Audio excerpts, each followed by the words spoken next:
जय श्री कृष्ण।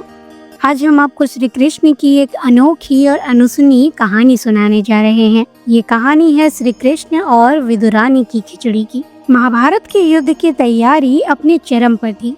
पांडव और कौरव अपनी अपनी सेना जुटा रहे थे और संपूर्ण हस्तिनापुर युद्ध की आग में झुलस रहा था। इसी बीच स्थापना के लिए भगवान श्री कृष्ण हस्तिनापुर पहुँचे।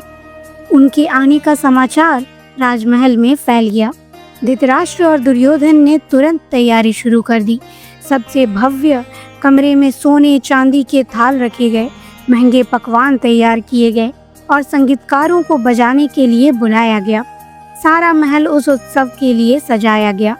लेकिन श्री कृष्ण जानते थे कि सच्चा आदर और प्रेम शाही दिखावे में नहीं है, बल्कि सरल हृदय में होता है।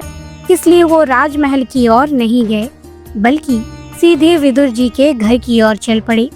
विदुर जी उस समय अपने कार्यों में व्यस्त थे। घर पर केवल विदुरानी यानी विदुर जी की पत्नी मौजूद थी। जब उन्होंने देखा कि स्वयं भगवान श्री कृष्ण उनके द्वार पर खड़े हैं, तो उनका हृदय प्रेम और भक्ति से भर गया। विदुरानी ने तुरंत उनके स्वागत की तैयारी शुरू की। लेकिन समस्या ये थी कि घर में कोई भव्य भोजन नहीं था, ना कोई मीठा, ना कोई शाही पकवान और कुछ भी नहीं। केवल साधारण खिचड़ी, दाल और थोड़ी सब्जियां थी। विदुरानी ने अपने कांपते हाथों से पूरी श्रद्धा और भक्ति भाव से वो साधारण भोजन तैयार किया। वो जानती थी कि श्री कृष्ण के लिए शाही थाल और भव्य पकवान महत्वपूर्ण नहीं है, बल्कि प्रेम और ईमानदारी से परोसा भोजन उन्हें प्रिय होता है। श्री कृष्ण ने मुस्कुराते हुए कहा, माँ, इससे स्वादिष्ट भोजन मैंने कभी नहीं खाया।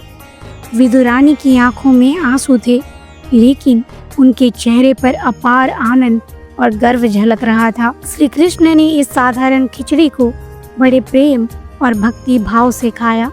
उन्होंने केवल भोजन ही नहीं, बल्कि विदुरानी के हृदय के प्रेम को भी स्वीकार किया। इस कहानी से हमें शिक्षा मिलती है, ईश्वर को वैभव, संपत्ति की परवाह नहीं होती, केवल सच्चा भाव और श्रद्धा चाहिए। जय श्री कृष्ण।